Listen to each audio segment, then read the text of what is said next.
sobre a verdadeira vida em Deus. Conheço a Vassula há 25 anos. Encontrei-a pela primeira vez, acho que em 1990, em Recife. Eu era bispo de Recife. A Vassula foi celebrar uma celebração no Colégio das Damas, no ginásio do Colégio das Damas.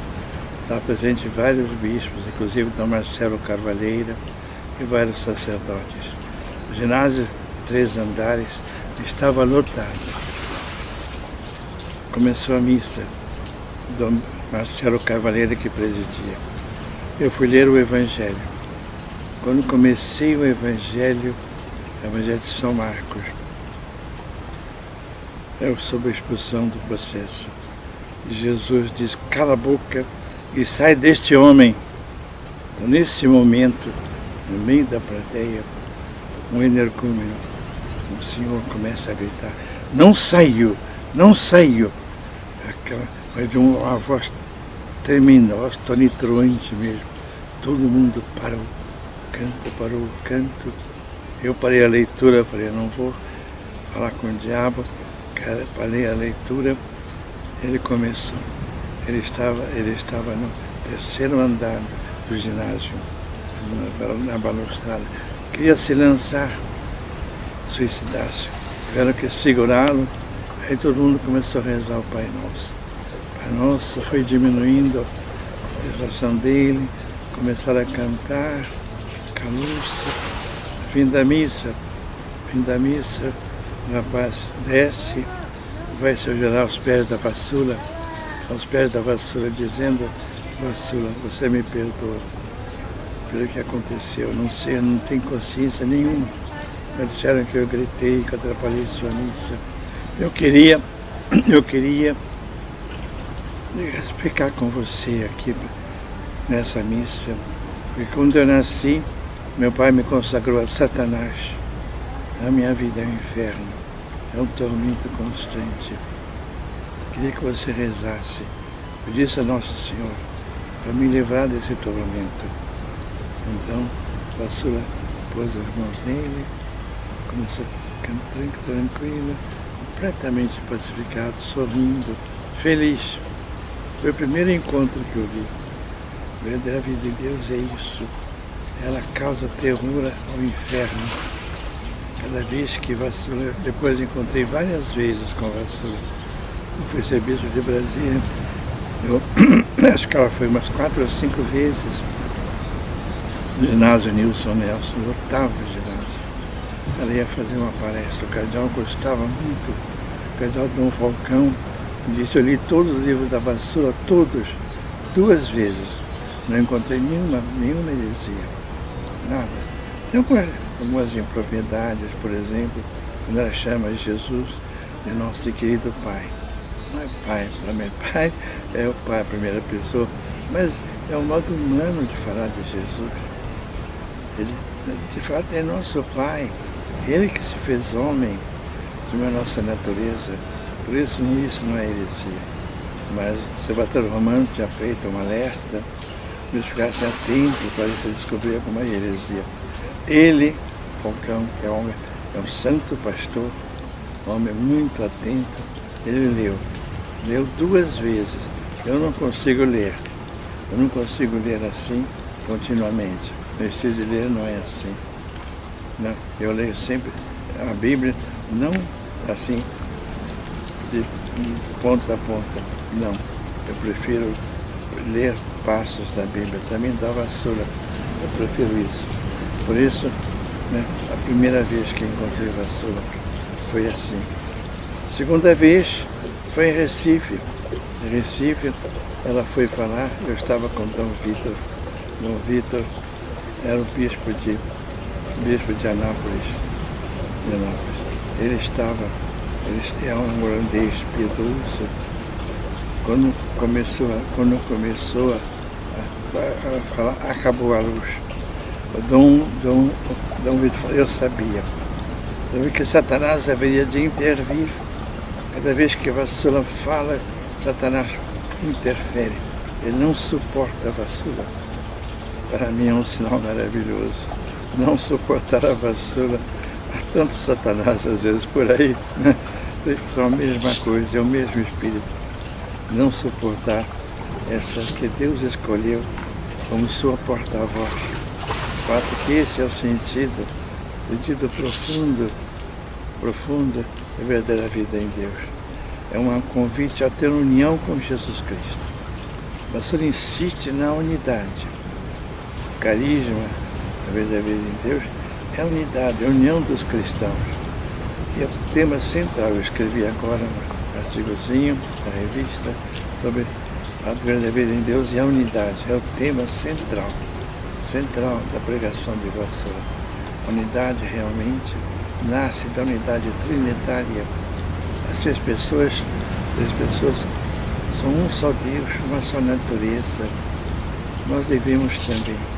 Nós somos pessoas diferentes, mas somos uma única pessoa.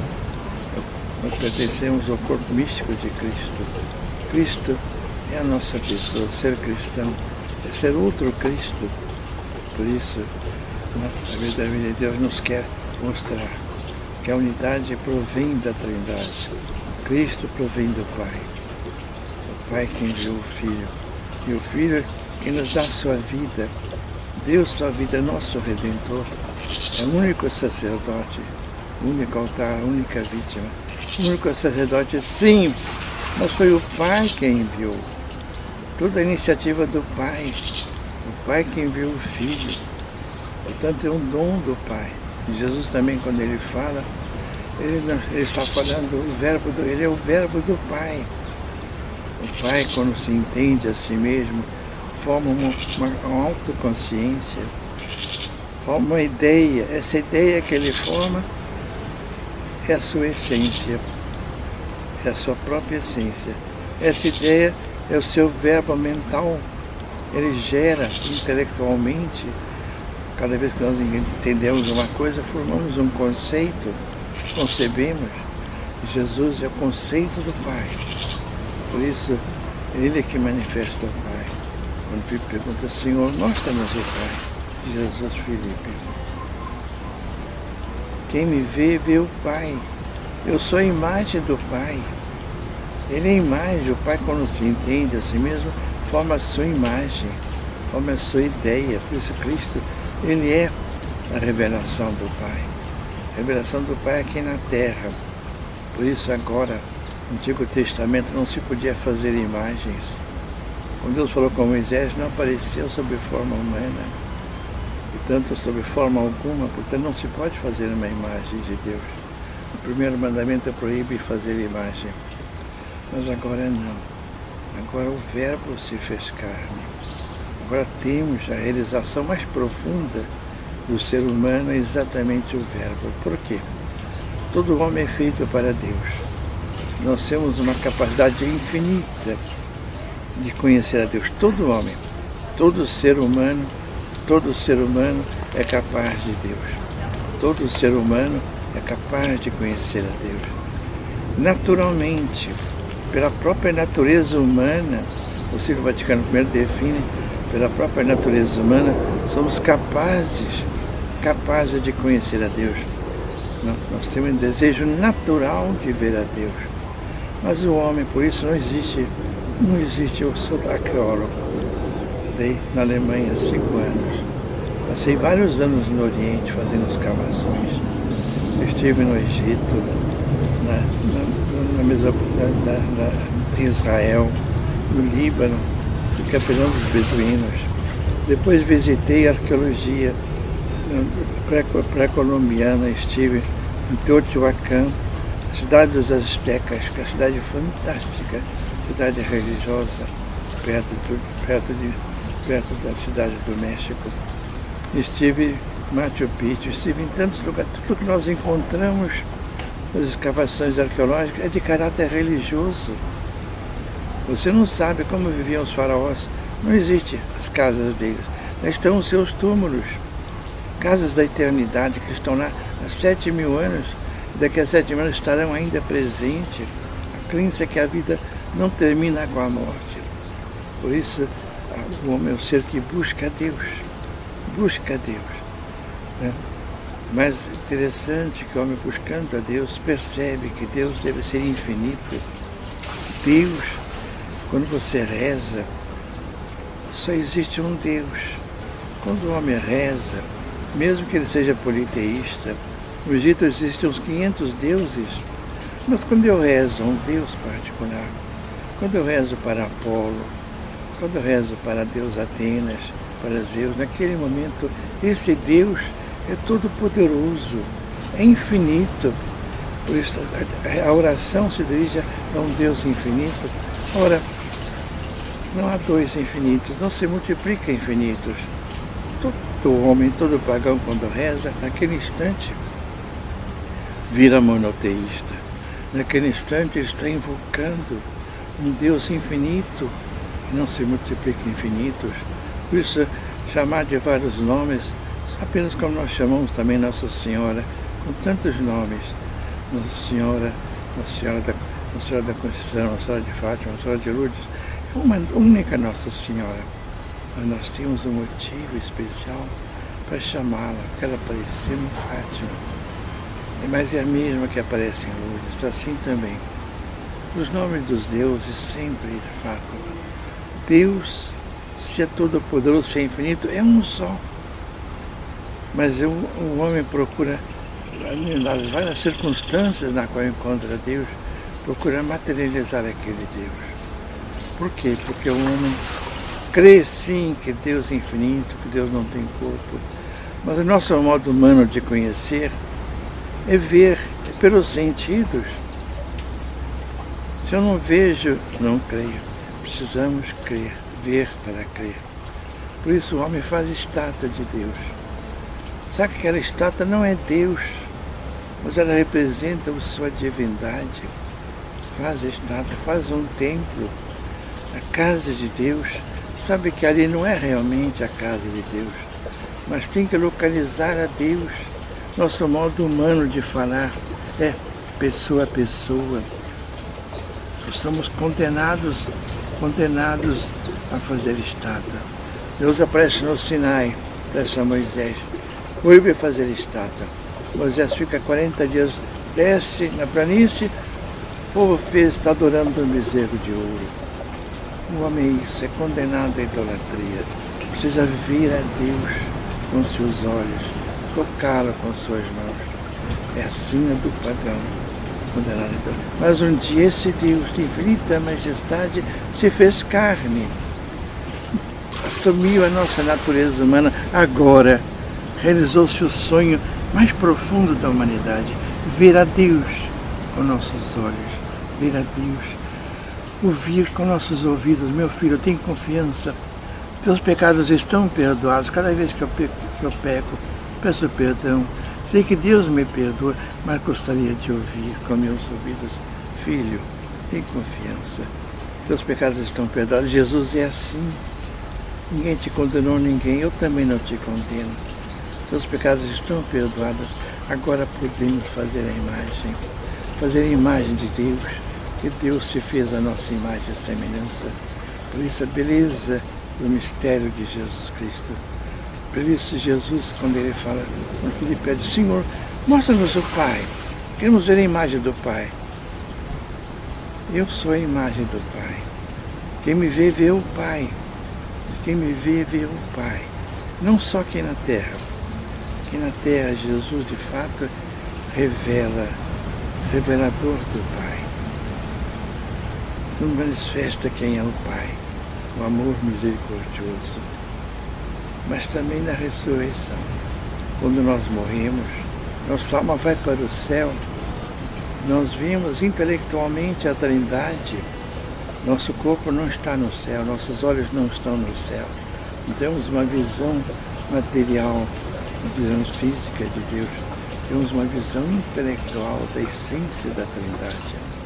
São Luís Gonzaga no céu vê a Trindade, não de modo visível, antropomorficamente, mas de um modo intelectual, de um modo espiritual. Mas um dia, na ressurreição, Jesus está ressuscitado com seu corpo ressuscitado. Nós não podemos vê-lo, Ele aparece, Madalena pensa que é um jardineiro. O Senhor de Emaús caminha com ele o dia inteiro. Por quê? Porque não se pode ver um corpo glorioso. Se nós vimos um corpo glorioso, no mesmo instante ficaremos em estado de glória.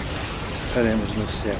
Não podemos ver, porque nossos olhos materiais não podem ver um corpo espiritualizado.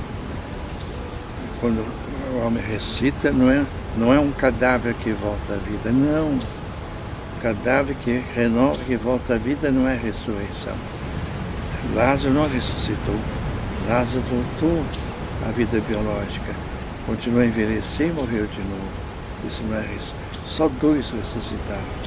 Só uma pessoa humana, Maria, uma pessoa divina, Jesus, ressuscitados. Eles estão, quando vejo Maria ressuscitada, é minha esperança. Assim serei eu um dia. O apóstolo contempla a igreja toda santa, sem rugas, sem mancha. Não é essa igreja aqui diante de mim, com tantas rugas, tantas manchas. Não! É a igreja ressuscitada. Maria já está ressuscitada. Quando a contemplo, é a minha esperança, ela é o futuro da igreja. Por isso, a nossa devoção profunda a Maria, ela é o tipo da igreja, é a nossa esperança, a ressurreição. Então, na ressurreição, meus olhos serão ressuscitados. Se eu cuidar de um corpo carnal, eu sinto um corpo espiritual. Um corpo espiritual, isso é a ressurreição. Jesus passa pela parede, não está mais sujeito às leis físico-químicas. Tem um corpo sim, mas um corpo divinizado, um corpo espiritualizado. Assim serei também um dia. Com meus olhos ressuscitados, eu verei o corpo de Cristo ressuscitado. Agora sim, há uma sincronia, uma empatia. Com meus olhos poderei ver a Cristo. Ele também será revelador do Pai. Nele, com meus olhos, vendo Cristo, vejo que nele está o Pai. Eternamente Ele vai revelar, depois da nossa ressurreição, a imagem do Pai glorioso. Revelador do Pai aqui na terra. Revelador do Pai fisicamente, na visão beatífica. Essa beleza, a beleza, quando o Vassal nos fala do Pai. Essa visão que nós teremos um dia, a nossa esperança, a ressurreição é todo o fundamento da verdadeira vida em Deus. É a meta para onde nós caminhamos. Caminhamos para a ressurreição. Estou falando demais? Caminhamos para a ressurreição. Então, por isso, o sentido profundo da verdadeira vida em Deus. A insistência nisso. Agora, podemos fazer imagens, podemos fazer um crucificado, porque Deus adquiriu a nossa figura humana. Quem me vê, vê o Pai. Por isso, cada vez que aparece a vassoura, vem aquele que é o inimigo, Fidagal, aquele que odeia Deus e queria destruir a nós. Ele está no processo, ali está, no Getsemane, lá na montanha, não me lembro o nome agora, no processo de Gerasa. E quando Jesus se aproxima, eu sei quem tu és o Filho de Deus, vieste aqui para nos atormentar. Então eles pedem, não nos deixe voltar para o inferno. Aí é uma manada de porcos, deixa-os entrar nos porcos. Entra nos porcos e destroça, aqueles porcos se precipitam no mar. Para mostrar, isso que eu queria fazer com vocês. Queria precipitá-los no mar, destruí-los, mas contra o homem ele é impotente. Não somos imagem de Deus, somos templo do Espírito Santo. Então ele mostra o processo dos demônios, dos porcos, que ele queria fazer de nós, mas não pode. Veja o que é a possessão diabólica. E o diabo queria nos destroçar, despedaçar, já que não pode nada contra Jesus Cristo, mas Cristo não permitiu. Nós somos templos do Espírito Santo. Por isso, nós vemos esses casos que aparecem. Cada vez que a vassoura aparecia em Brasília, tínhamos sempre esperando. O que vai fazer hoje? Ficamos no escuro no Nelson. O telefone, o microfone não funciona. O Dom Vitor, eu estou esperando. O que ele vai aprontar hoje? Ele apronta sim. Apronta. E às vezes ele assume a forma de pessoas humanas que se fazem críticas. Criticam exatamente como aquele processo. Eu sei quem tu és. Tu és o Filho de Deus. Bem, agora também quer também destroçar a mensageira de Deus. Essa que Deus escolheu como porta-voz. Vão desautorizar. Vão às vezes até usar subterfúgios humanos. O Observatório Romano saiu um monitor, que os bispos fossem atentos para perceber se alguma heresia.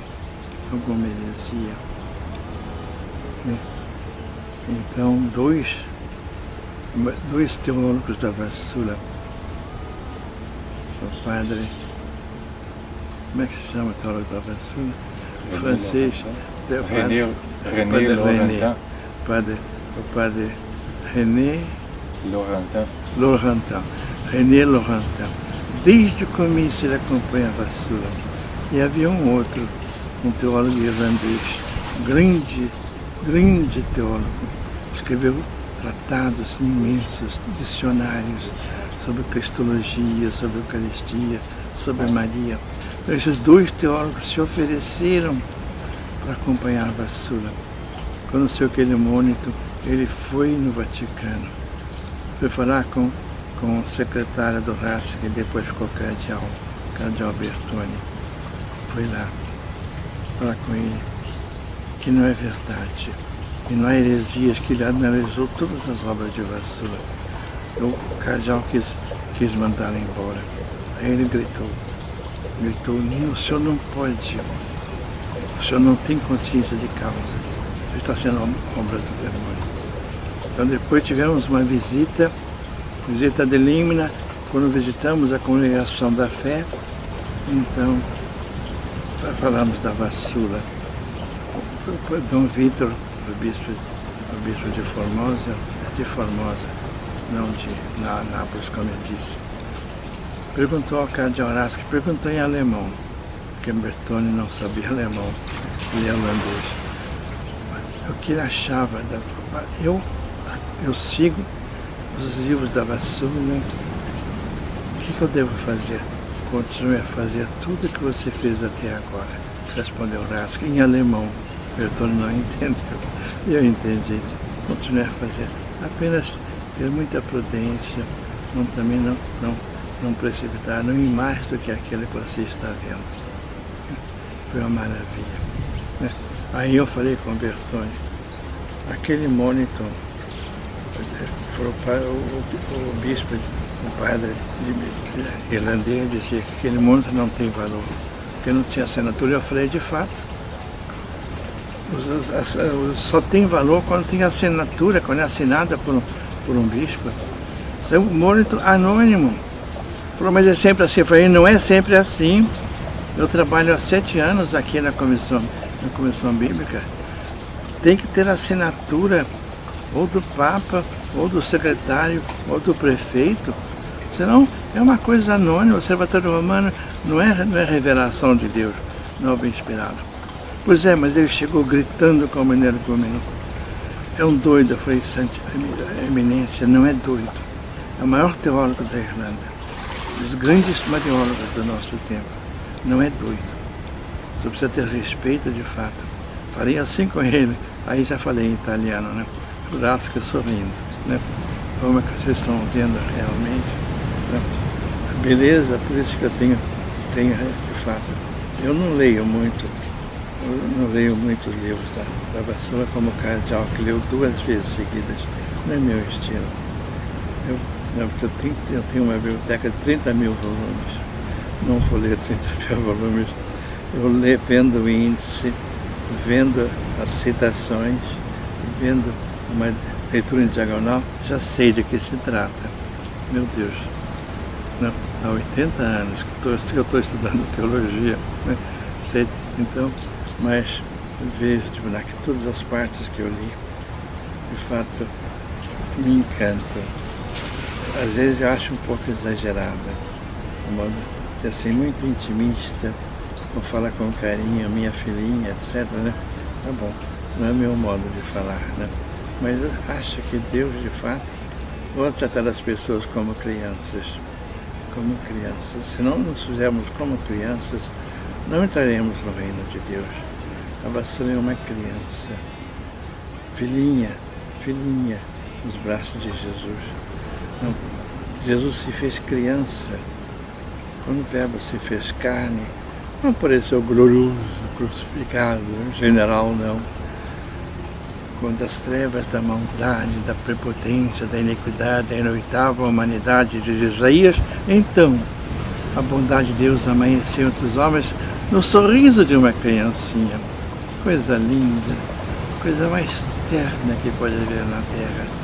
O sorriso de uma criancinha.